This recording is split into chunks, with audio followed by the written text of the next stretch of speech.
Alright guys, it's Jerningam here. I heard some very sad news and breaking news of the UK in seek a man after a boy in Essex. So basically, I'm watching this on YouTube, and I think, you remember the London attacks they had in London, terrorist attacks and stuff, and it's very saddening because people want to mind their own business and walk somewhere down the road and they can't even be safe outside. It's ridiculous. I thought I'd do a video on this. And I know this video's on YouTube, it's already been filmed and whatever. So we're just going to recap the video. So, breaking news. Police officer seeks a man after a boy is killed in a hit and run. And basically there was 5 people that have got injured and gone to hospital, some girls and some boys from school. What is this world coming to? I'm going to show you guys the video. It's some people may think this is very graphic on the video and they don't want to know about people getting run over, but it's very sickening. Put it in that perspective. So we're going to start the video and we're going to show the video. There's nothing wrong with pre-recorded videos, guys. Lots of people do it. But we're going to bloody thing won't stay there. There we go. Just trying to get the bloody speaker there. It won't stay. Focus. Hold on a minute. This is pissing me off now.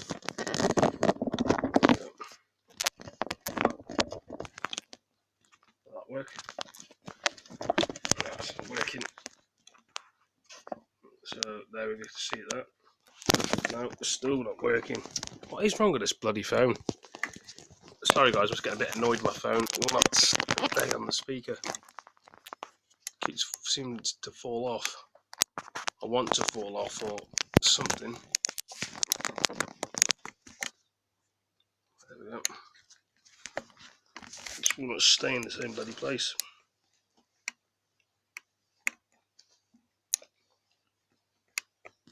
Oh, there we go. That should be right. Sorry it's taking me so long to just sort this out. Bloody phone's being pathetic. Right, still doing the same thing. No. There we go, I think I've got it now. Nope, still doing it. What is wrong with this? I'm getting annoyed, as you can see. I'm trying to level the speaker out. I meant the speaker what's holding the phone and recording the video, but it won't bloody stay where it is. So it's kind of annoying me, sort of thing. I mean, it'd annoy anyone, this bloody would as well. So I'm really just trying to sort of... There we go. I think I've got it. I got it. Oh. It's taken a while. Right. Streets around Debden Park High School remain sealed off. This is now an active crime scene as detectives piece together the events here. The school day had just been ending, pupils and parents walking home when a silver Ford car mounted the pavement and ploughed into a group of people. A 12-year-old boy was critically injured and died in hospital a short time later. 5 others, a 13-year-old boy, 2 15-year-old boys, and a 16-year-old girl were injured, along with a 53-year-old woman. A massive hunt is now underway to find the car and its driver who failed to stop. We are releasing the name of a man who we want to speak to in connection with the investigation. This is a local man, 51-year-old Terry Glover from Melton. We've searched a number of addresses this evening in an attempt to find him, and the searches for him, a silver Ford KA with the registration LS08OKW, are continuing. I'd like to make a direct plea to Mr. Glover if he is watching or listening to this. Please contact us. Why it's blurring out so much like that? At St John's Church near the school, a special service has been held to pray for the victims and their families, as this community tries to absorb the enormity of events here.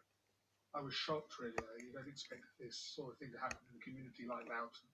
It was difficult news to hear. My thoughts really are with all the family involved and all the students at Dedman Park are really struggling to know how to feel at this time. It's a tough time for them all, and my thoughts are with them. The boy who died and the other children injured were all pupils at Dedman Park High. It's a tragic event that's happened. I feel so sorry for the people that are affected, and all the kids. It must be shocking for everybody. At this Well, stage, there is no it is a motivation shame. for the terrible events here. Police are trying to find the driver as quickly as possible. In the meantime, the public are being warned to remain vigilant. Mark White, Sky News. Alright, so we're going to try and find something else now. The bridge attacks London. So we're going to film that. We're going to show you the bridge attacks. I think everyone's seen this. I mean, it's. What is he going to do? Nice. In the midst of terror, an incredible act of bravery. A Polish chef at the Fishmongers' Hall at Borough Market is working in the kitchen, but hears screaming coming from the floors above, where a prisoner rehabilitation meeting is being held. He runs to help. Described as a modest man, his employer has told Sky News of Lucas's extraordinary act of courage. Terrorist is brandishing 2 knives with victims all around, screaming, and people cornered. Lucas pulls off the wall this narwhal tusk. He takes the fight on. There's a vicious knife fight in which Lucas takes 5 cuts all the way up his arm. He's hurt badly. He doesn't flinch for a moment. The minute passes. He's joined by 2 or 3 others, and now, overwhelmed by numbers, the assailant... A lot of people are going to be hurt about these videos. Takes on the same sort of fighting. The same thing just keeps happening over and over again every year, guys. Recycling. Front steps is opened, Every time. and the assailant falls out onto their steps. Lucas is right behind him in pursuit, and he's shouting and screaming at those on the pavement to run for their lives. Lucas at that point is hurting badly. He's lost the strength in his left arm. But I tell you what, he was there to the end. Saskia Jones, a 23-year-old Cambridge graduate, has been named as the second victim of the attack. Her Twitter account shows her passion for social justice. "Don't raise your voice, improve your argument," she tweeted last year. She was volunteering at the prison rehabilitation conference when the attack began. The other victim, 25-year-old Jack Merritt, ran the course and was a fellow Cambridge graduate. The university, now mourning, paid tribute to their former students. I met Jack only once, but I must say that he impressed me as a person of tremendous charm, but also extraordinary commitment. He really believed that the work that Learning Together is doing is fundamental for the future of our society. While Usman Khan is dead, the investigation into this crime and the prison system that allowed a dangerous man to be freed will continue for weeks to come. Meanwhile, one of the 9 extremists convicted alongside Khan in 2012 for plotting to blow up the London Stock Exchange has been arrested on unrelated charges. Police detained 34-year-old Nizam Hussain on suspicion of preparation of terrorist acts as they review terrorists released on licence in the wake of Friday's attack. Many of those who work near to London Bridge, who left here on Friday after witnessing what happened, returned today. Life has to carry on. Later, a vigil paying tribute to the victims and honouring the emergency services and public who responded will be held at Guildhall Yard, reflecting on the true bravery that was witnessed in the face of unimaginable horror.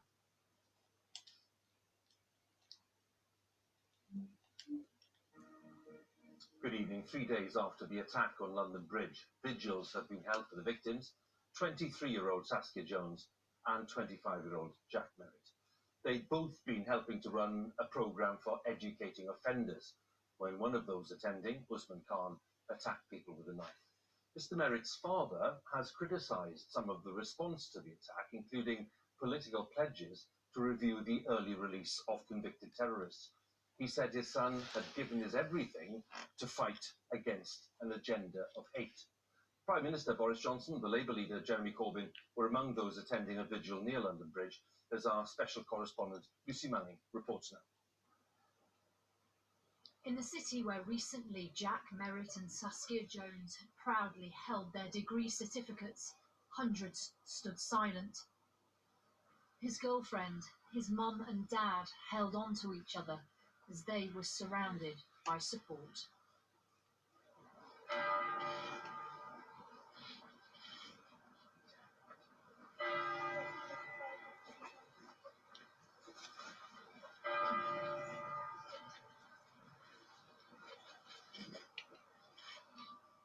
This was what Cambridge had meant to them. And this is what they meant to their friends and families. Jack Merritt's girlfriend Leanne leaving flowers. In the city of London, minutes from where they died, the noise of political arguments quietened.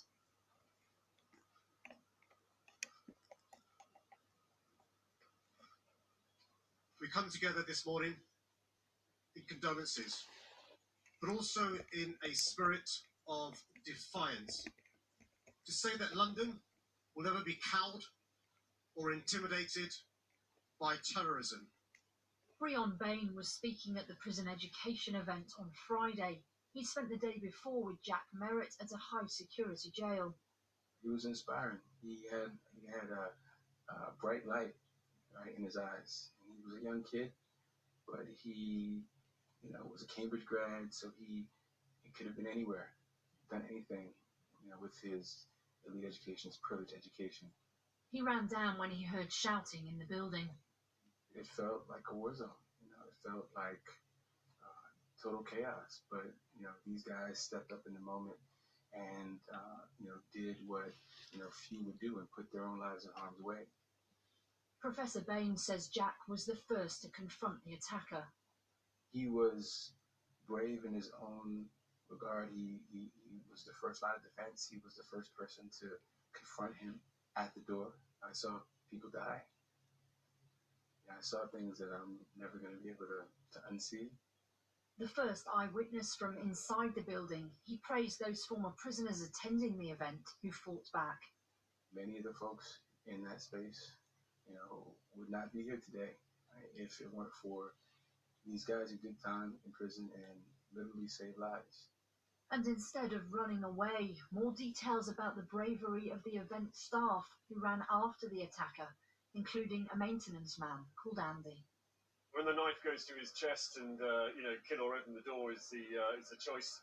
He pauses for a moment. He's reluctant to spill all this out onto the pavement when members of the public are going to be facing the same problems, but he makes exactly the right choice. The door's opened, the terrorist falls. Like Jack Merritt, Saskia Jones was trying to play her part in improving people's lives. She was a lovely, lovely woman. She made me laugh. She called me on things. Lots of people are quite scared of me. She wasn't. She was fearless. She was a warrior. She was going to change the world. Maybe she will. But their mourning is done at an intensely political time. The politicians have come to pay their respects, but Jack Merritt's father has been clear. He doesn't want his son's death to be politicised. He doesn't want this to mean politicians bringing in tougher sentencing. Tonight, Jack Merritt's father wrote his son would, if he could comment on his death, be seething that it was being used to perpetuate an agenda of hate. Feel his passion, he said. Never give up his fight. Lucy Manning, BBC News. Well, BBC News has learned that the attacker had been under investigation by the security service MI5 since his release from prison last year, but he'd been given one of the lowest priorities. He'd been convicted of a terrorism offence in 2012.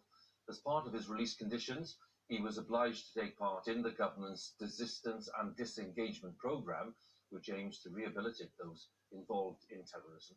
Questions are now being asked about the role of prison and the probation services and how effective de-radicalisation programmes can be, as our Home Affairs correspondent Daniel Sanford explains.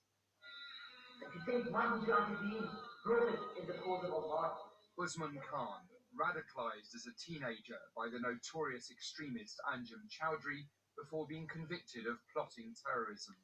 He spent 8 years in prison and another year being closely supervised by police and probation. But despite all those years and still being under supervision, he came to London on Friday and killed 2 young people. How did the system fail? Former Governor Ian Atchison wrote a report for the government on how to deal with terrorism prisoners, which he feels wasn't properly implemented. He says the number of these prisoners is relatively small. There's only 221 of them. We have to get in there and start challenging and measuring if or how they can change. If they refuse to change, or if they are demonstrating that they're pulling the wool over authorities' eyes by pretending they're changed, they're still dangerous, and in my view they should be kept in prison indefinitely. After being convicted in 2012, Khan did several counter-terrorism courses while in prison, though some people question their effectiveness. On release last year, he had to do further de-radicalisation, what's called the Resistance and Disengagement Programme. He wore a GPS tag and had severe restrictions on where he could go and who he could see. And although his behaviour seemed good, he was also still an active person of interest for MI5. Victims campaigner Harry Fletcher has been told that Khan was given permission to travel once before in the summer, but last time he'd been accompanied by a police escort. Then he was invited by the Institute to be a student at the course held last Friday. He applied for permission to go, and it was granted, but this time he travelled alone without an escort. So Usman Khan was viewed as safe enough to come here to the event at Fishmongers Hall. But he wasn't safe at all. He duped everyone, and he came on a mission to kill. The father of Jack Merritt, one of those Khan murdered, has said he would be livid at his death being used to call for tougher sentences. But the Prime Minister, who's done just that, immediately defended himself. I campaigned against early release and against short sentences for many years. It was in my manifesto in 2012 when I was Mayor of London. I said it in August, and it's in the Queen's speech. We have to understand that no government can prevent every attack. No one would believe any political leader who said they could. The inquiries into how Khan's murderous intent was missed are already underway, and a check on 74 terrorism prisoners recently released has resulted in 2 of them being returned to prison. Daniel Sanford, BBC News, London Bridge. With me in the studio, our home editor, Mark Easton. If someone asked you direct question, Mark, what went wrong here, what would the answer be? Well, I think it's become very clear that major errors of judgment were made by those who had responsibility for ensuring that the public were properly protected from Khan, a man considered so dangerous that actually he was on the highest level of public protection controls, but as we've heard, was allowed to travel to London alone. Now, public protection arrangements are led by multi-agency boards involving the police, the prison service, the probation service, and there's actually been a 70% increase in the numbers managed under that system since 2010. But when it comes to police, for instance, a committee of MPs recently warned budget cuts would lead to dire consequences for public safety. Another parliamentary committee warned the prison service is in the depths of an enduring crisis, and a parliamentary a report said years of underfunding and botched reforms had left probation in a mess. Did those pressures make it more likely that poor decisions would be made? Now, politicians from across the spectrum are already promising that they would increase money for the police and other justice measures if elected. But now, the whole approach to managing the risk of this very dangerous group of radicalised individuals is, as we've heard, under review. And one must assume, I think, that there will be new protocols and new safeguards introduced. Okay, thanks very much. Mark Easton there, our home editor.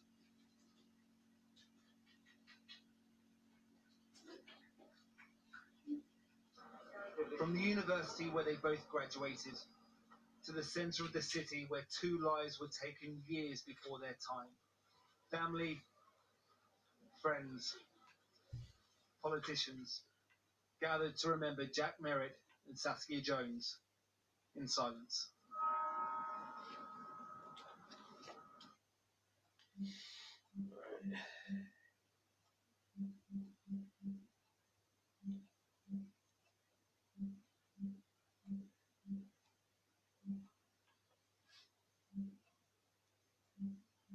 There's a lot of stuff in here, guys, as you can see.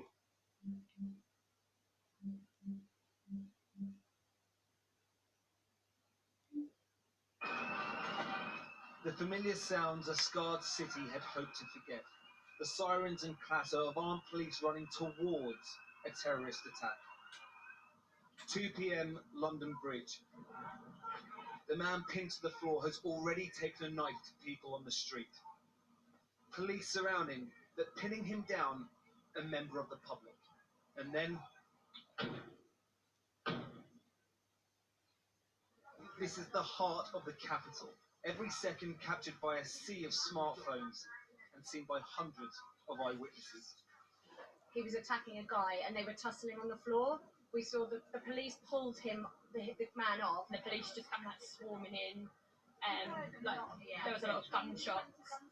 And then they're they pulled like, it looked like a civilian, they pulled him off who was trying to help, we thought, and then they shot the guy. We then saw a lady carried on a stretcher, dressed in kind of corporate gear, so she was obviously caught up in it. Within hours, the police confirmed the full extent of today's attack. A male suspect was shot by specialist armed officers from the City of London Police, and I can confirm that this suspect died at the scene. A number of other people received injuries during this incident. As soon as we can provide further updates on their condition, we will. Due to reports that the suspect may have had an explosive device, specialist officers also attended the scene, and wide cordons are in place to ensure there remains no further danger to the public. However, I can confirm at this time, we believe a device that was strapped to the body of the suspect is a hoax explosive device. A hoax explosive device. So while these grainy pictures don't show the detail of the device worn, they display all too clearly the selfless heroism of the people who fought this man to the ground.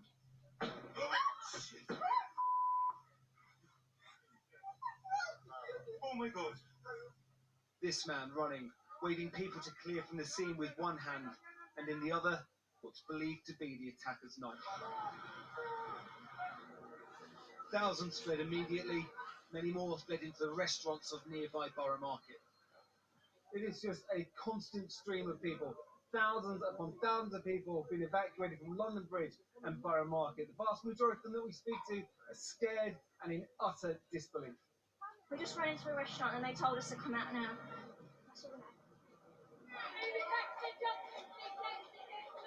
Disbelief at history doing what history occasionally and horrifically does, repeats itself. The memories of a summer night 2.5 years ago, again just days before an election, when 3 terrorists murdered 8 and injured 48, again in London Bridge and Borough Market. Bearing in mind where we were, Borough Market, it was a feeling of probably disbelief, first of all, that, you know, what we feared might be happening was happening again. And we heard this noise and we just ducked down. What was it? What was the noise? What was It was like a gunshot going off and they just told us to duck down. You okay? I'm a bit sicky, I just want to get somewhere safe. Yeah. We locked all the doors, all the guests down on the floor, and we brought some of the guests on the ground floor down into the kitchen. So. What was the feeling like? Most of the guys have been through it already once. We kind of just went into the same mode as what we normally do, make sure guests are all calm and looked after everybody, and we've just been evacuated now. Just 3 weeks ago, the threat level was downgraded from severe to substantial, meaning that attacks were thought to be likely rather than highly likely. And so tonight the questions: who was this attacker? What were his motives? And was that decision to downgrade the threat level the right one? Well, earlier I spoke to the Mayor of London, Sadiq Khan, who's paid tribute to the members of the public who tackled the attacker. I began by asking him for his message to Londoners. Well, can I just say, anybody who's seen those images on the bridge, it was horrific. What's remarkable is the bravery of ordinary Londoners who ran towards this man, and if you've seen, it's quite disturbing. The size of the knife this man was carrying, and ordinary members of the public were just so brave, and I'm just so proud that Londoners behave this way. Of course, I'm also proud of the first responders from the City of London Police, the armed response team. These Londoners didn't have a gun or any weapons, yet they ran towards this suspect, apprehended him, and we've seen from the images that ultimately the armed response team shot him and he's lost his life. But I want to thank all these Londoners for their bravery. They are the best of us. But it's important that all of us are vigilant. We should always be vigilant. If you are suspicious of anybody or anything, please report it to the police. Sadly, it's not the first time that terror has struck during an election campaign. Might the timing be significant? Should campaigning be suspended as it was last time? Yeah, I think it should be. I mean, I'm supposed to be campaigning tomorrow. I've got to do this. I'm in no mood to campaign. This afternoon's been extremely distressing. I think we should take a pause for 24 hours. I do know, and I mustn't breach confidences, that some of those who are injured are quite seriously injured. I do know that these families are going to be anxious, concerned. The last thing I fancy doing is knocking on doors, and I think we should just pause the campaign for 24 hours. Let's pray that those who have been injured get through this, and let's see what happens. Will you be taking that message to the Prime Minister? Will you be talking to him? Well, what may well happen, and by the way, this decision to be taken by a number of people. There could all be a Cobra meeting taking place in the next 24 hours. It's too early to decide that now, but during the course of the next few hours, that decision will be taken. One of the remarkable things about the way our country operates is when it comes to issues of terrorism, we put aside party politics. I've been to many Cobra meetings with prime ministers of different political persuasions to me, and what's fantastic is the collegiate way we work. Regional mayors, prime ministers, defence secretaries, the police, the security services, and I've got a huge confidence that the system will mean there will be no politic. What will happen is we come together to make sure all the steps are being taken to keep us as safe as we can. Just bearing that in mind, just a final question. People will be concerned for their safety. There has been a lot of discussion about police numbers. What do you say to Londoners about how safe they should feel in their city tonight? Well, can I say, since the four awful attacks in 2017, because of the fantastic police we have and security services and the cooperation of members of the public, we've thwarted more than 20 terrorist attacks on our city, on our way of life. And one of the things these terrorists try to do is to disrupt our way of life and to divide communities. We're not allowed to do so. I've been lobbying for the last 3 years since I've been the mayor for additional resources. We need to reverse the cuts made. It's too early to say though whether the cuts have anything to do with what happened today. Let's be clear. We mustn't excuse terrorism or criminality. The responsibility for today's attack lies with this man. The heroism we've seen is from ordinary Londoners and our first responders, the police. So I think it's premature to point fingers around cuts. Sadiq Khan, thanks very much. Well, all this comes just weeks after the UK's terror threat was downgraded for the first time in 5 years. Our political correspondent Liz Bates is live now outside Downing Street. Liz. Yes, the Prime Minister is back here in Downing Street tonight, unexpectedly after the incident in London Bridge today. We know that Boris Johnson was this morning, as normal, on the general election campaign trail. As details of the incident began to emerge, he was rushed back here to number 10. He was then briefed by senior security officials, the head of the Metropolitan Police, Cressida Dick, and the Assistant Commissioner, Neil Basu. Following that, the Prime Minister gave an update on the situation, and here is what he had to say. First, with the emergency services, with the police, the bravery that they showed in going towards danger as they do. I also want to pay tribute to the extraordinary bravery of those members of the public who physically intervened to protect the lives of others. And for me, they represent the very best of our country, and I thank them on behalf of all of our country. Boris Johnson also said this afternoon that campaigning for the general election has been suspended in London this evening. The Labour Party have followed suit. They have also suspended campaigning in the capital. And we know that tomorrow there was a general election campaign event scheduled that was supposed to include the Prime Minister. We understand that that has been cancelled. We know tonight that as the police investigation is ongoing, there will also be meetings here between government officials and security officials. Likely there will also be a meeting of the government's emergency Cobra committee. All of that will be going on into the evening, and we can expect updates over the next few hours. Liz, thanks very much. Well, joining me now is Luke Poulton, who works close to where the attack took place. Luke, when did you realise that something awful was happening? So my colleague, he had tried to leave the building to go to lunch and then came back to say that the building was in lockdown. And then moments after he had said that, we heard 4 gunshots, looked out our window and then saw loads of people just running across the bridge, scared and screaming because of the gunshots that were happening. What went through your mind at that point? It was just very frightening because to be working somewhere I work 5 days a week, to have something like that so close happen to it was horrifying.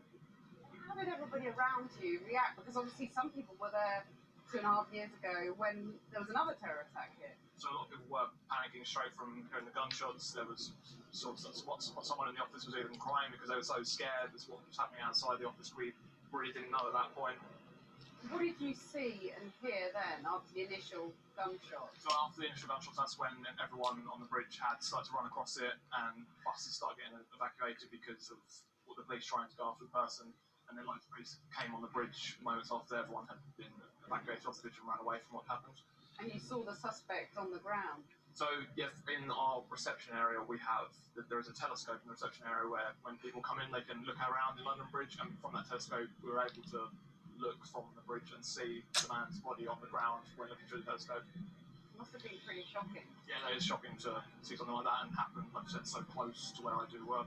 And do you feel now, more fearful? Do you feel safe in London? How have you reacted to it all? I think I do feel safe still because the police did respond so quickly to it, and I know it was the civilians sort of fighting, trying to get the knife off this guy, and it is scary that civilians have to do that, and then the police having to take people away. But I do still feel safe because I think the police are doing as much as they can to help, and the response rate to this happening today was very, very quick. And you go about your life as normal? Yeah, as normal still, not panicking as much as I should be. Thanks very much for joining us.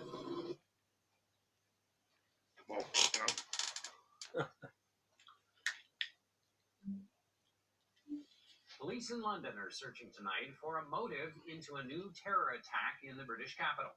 It happened today when a man wielding a knife went on a stabbing spree, killing 2 people and seriously wounding 3 others.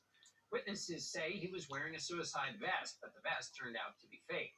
Police shot and killed the attacker, but not before people tried to stop him. It happened on the busy London Bridge.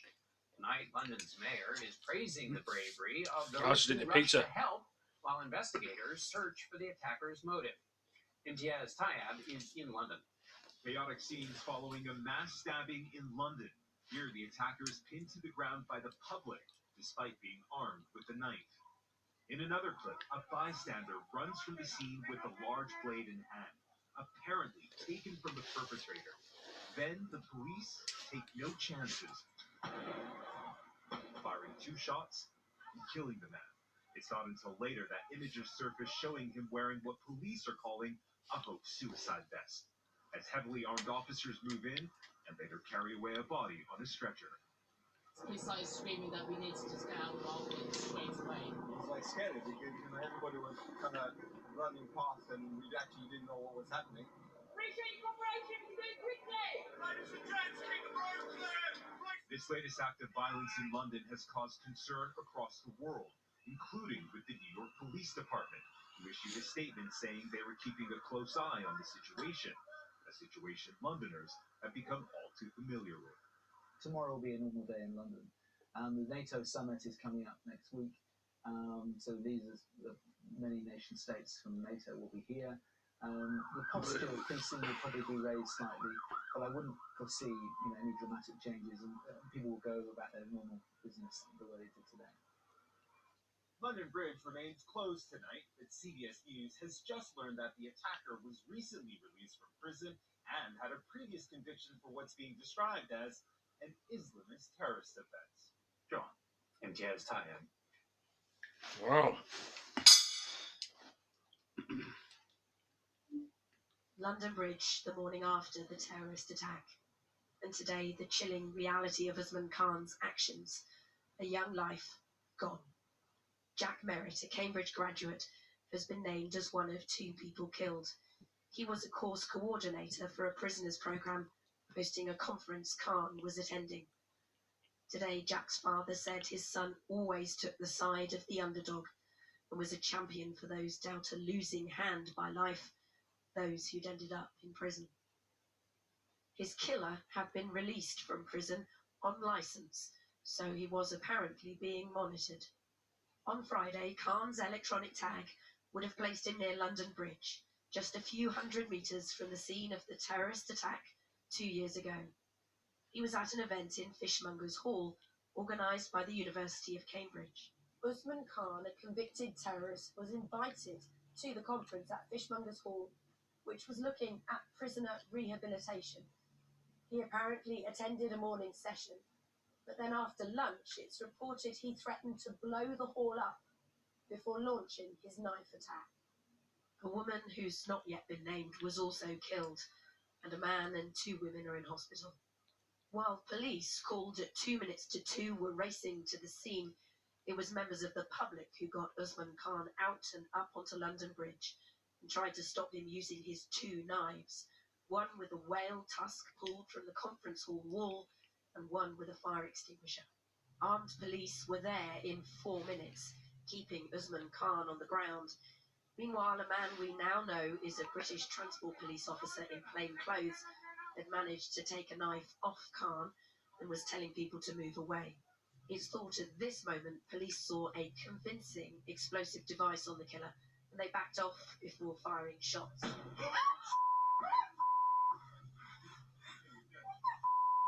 Oh my God. Edvin Dubrovsky was in a taxi metres away and saw it all happen. We noticed policemen with guns already surrounding the attacker and the pedestrians, and straight after that we kind of heard the shots, and this is where the action kind of started and stopped. It was very quick.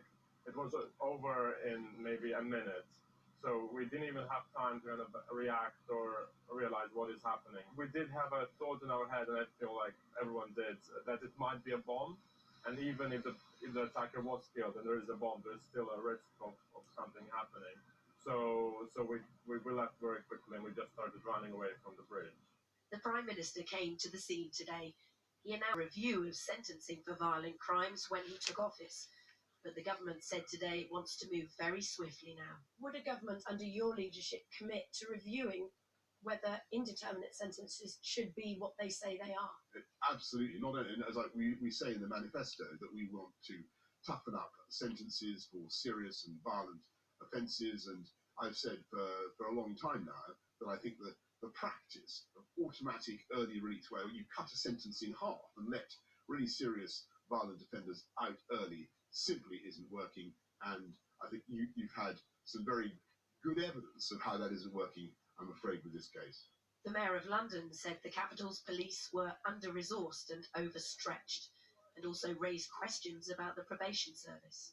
I think the cuts that have been made to the Ministry of Justice, the changes made to probation and prisons, means the ability they have to properly rehabilitate and or to properly supervise is less than it should be. And it's really important that the government reverses those cuts.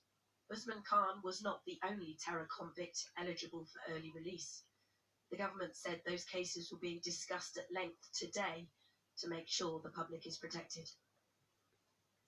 While officers are still searching the address in Stafford where Usman Khan had been living since he was released from prison in December last year, Scotland Yard said he'd been subjected to an extensive list of licence conditions which, to their knowledge, he'd been complying with. Our Home Affairs correspondent Darshana Soni is in Stafford tonight. Darshana. As part of the conditions upon which Usman Khan was released from prison, he had to stay at this address. The police have been searching the property all day. You can still see that the first floor lights are on where they've been working. Now, he was a convicted terrorist, well known to the security services. He'd been released from prison on licence, and the conditions of that licence meant he had to fulfil certain conditions. We understand that these included having to see his probation officer twice a week and attending what's known as a desist and disengagement rehabilitation programme. It's something that all ex-terrorists have to attend. Now, on the face of it, we're told he seemed to have been complying with these conditions, and yet the conditions obviously weren't enough to stop him carrying out yesterday's attack. He applied for permission to attend that conference, and we're told he was granted approval. Tonight, there are calls for a full investigation in how he was released from prison and the subsequent way in which he should have been monitored. An unassuming block of bedsits in Stafford, the hostel where Usman Khan had been living in, after being released from prison on licence less than a year ago. There was an extensive list of licence conditions for this individual. To the best of my knowledge as I stand here today, he was complying with those conditions. The 28-year-old had been part of a network of young men jailed for plotting to blow up the stock exchange, but Khan had been known to the police long before that conviction. Born and raised in Stoke-on-Trent, Khan had left school without any qualifications. At the time when Usman Khan was growing up here, the radical preacher Anjem Chowdhury had established an active branch of his Al-Muhajiroon group, and it wasn't long before Khan came under his influence. I've been told that the two of them were often seen together at a dawah stall in the city centre, spreading the word of Islam, and their friendship attracted the attention of the police, who raided Khan's home. But that police raid didn't stop Khan going on to plan an attack with 8 others. He'd later be placed under surveillance, his family home bugged. In this picture, Khan and his group were recorded meeting in Cardiff in an MI5 operation which at its height involved 1,000 police officers and staff. They followed their rabbis, they followed their priests. During their trial in 2012, the court heard that the men had been inspired by Anwar al-Awlaki, the Al-Qaeda ideologue who'd urged followers to attack their own countries. The evidence against Khan revealed that he discussed blowing up pubs and clubs in Stoke, talked about how to make a pipe bomb from instructions in an Al-Qaeda document, and was secretly recorded setting up a training camp for jihadis to train in Kashmir. The judge described Khan as a serious jihadi who shouldn't be released until he was no longer a threat to the public, and gave him an indeterminate sentence. But a year later, Khan appealed this and won. His sentence was reduced to 16 years, and he was automatically released halfway through last December. When you're dealing with ideological offenders such as Islam, when you're dealing with terror offenders, it requires more than the conventional probation approach in dealing with them. These are not normal offenders. These are individuals who have fundamental ideological differences that need to be challenged and addressed. Questions are now being asked about why his release wasn't sent to the parole board for review, and about his licence. As a convicted terrorist, he was subject to what the police have said was an extensive list of conditions which he appears to have complied with. These included taking part in a rehabilitation programme and wearing a tag he was still wearing when he left his house to travel to London and carry out his attack. Gosh, Masani there. Well, a huge row has now broken out over the circumstances of Usman Khan's release, about the type of sentence he was given, why it was changed on appeal, and how he came to be freed on licence after just 8 years. Here's Kami and Zeram. Why did the system fail? A political row erupted today about Usman Khan and terror sentencing. Khan had initially been given a so-called indeterminate sentence, which would mean he'd stay in jail till he could prove he wasn't a threat. But he appealed, was given a standard term instead, and was released early. Normal practice if a convict doesn't get into more trouble. Indeterminate sentences have now been abolished, a decision slammed by the London mayor. This government was wrong to get rid of the sentences the judges used to have, which is the power to give an indeterminate sentence to protect the public. That sentence was removed by the government. But the current Home Secretary, Priti Patel, hit back in a spat with the former Labour shadow, Yvette Cooper, tweeting, "Legislation brought in by your government in 2008 meant that dangerous terrorists had to automatically be released after half their jail term. An estimated 150 people convicted of terror offences, people like Khan, have been released since 2000. This time last year, there were 224 people still in custody for terror-related offences. And there are said to be around 700 live MI5 investigations into possible terror attacks. There are as many as 20,000 former suspects. Terror offenders released on licence are typically monitored with a tag, have a curfew, and have their movements restricted. But the probation service is creaking under the strain of cuts. And somehow Usman Khan duped the people charged with making sure he was no longer a threat. Bear in mind, he'd been convicted of planning to bomb the London Stock Exchange. just a few hundred metres up the road. I've spoken to a number of very experienced staff who've all said the same thing, that you would not normally grant dispensation for a person to go back to the scene of their alleged criminal activities. So they must have decided he was low risk to allow that to happen. But it now seems that he may have been fooling the authorities throughout the last year. A convicted terrorist, freed halfway through his jail term, who killed 2 innocent people less than a year after his release. Now, a short time ago, I spoke to Jonathan Hall, who was appointed earlier this year by the Home Secretary as the independent reviewer of terrorism legislation. I began by asking him why the attacker's case wasn't reviewed by the parole board before he was released. Well, initially, when he was sentenced by the trial judge, he was given what was then called a sentence of imprisonment for public protection. That would have required his sentence to be reviewed by the parole board before he was released. He then appealed to the Court of Appeal. That sentence was then replaced by a determinate sentence, in other words, a sentence with a definite length, 16 years. At that stage, although the law has now changed, it's important to emphasise that, at that stage, he was entitled to be released at the halfway stage. That meant the parole board had no role in his release. These days, for that sort of case, the parole board would be involved and they would have to determine if he was safe to be released. Well, there has become a bit of a political row over who's to blame. Labour is saying there are questions to be asked about the role of the probation service. The Home Secretary has said it's the previous Labour government's fault. Who's right? Well, I'm not going to get involved in a political row. I think what I can say is that you've got an exceptionally difficult situation to deal with. A first-generation Al-Qaeda plotter who was clearly intensely radicalised. I don't know what happened to him in prison, whether or not he became more radicalised or less radicalised. But when he came out, he committed, if you like, the next generation type of attack, crude, unsophisticated with a knife. Those plots are exceptionally difficult to both prevent and also to predict. And so even if you had the most sophisticated intelligence available to the parole board before he was released, it's not guaranteed that plot would have been detected. Because, as we've heard today, he was a lone actor. It is likely he underwent some sort of de-radicalisation programme. Clearly that didn't seem to work here. Are you concerned about these programmes? Do you think they need reviewing more generally? Well, I think that one has to constantly think about what you can do to challenge and deter these people from acting in this way. But it's not going to be a complete cure, because there will be individuals who trick the parole board who cannot be trusted. I think that I was looking at the statistics. 29 people have been released in the year to the middle of 2019 who were previous terrorist prisoners, serving sentences over 4 years. One of those had been released from serving a sentence of imprisonment for public protection, so that was a very serious matter.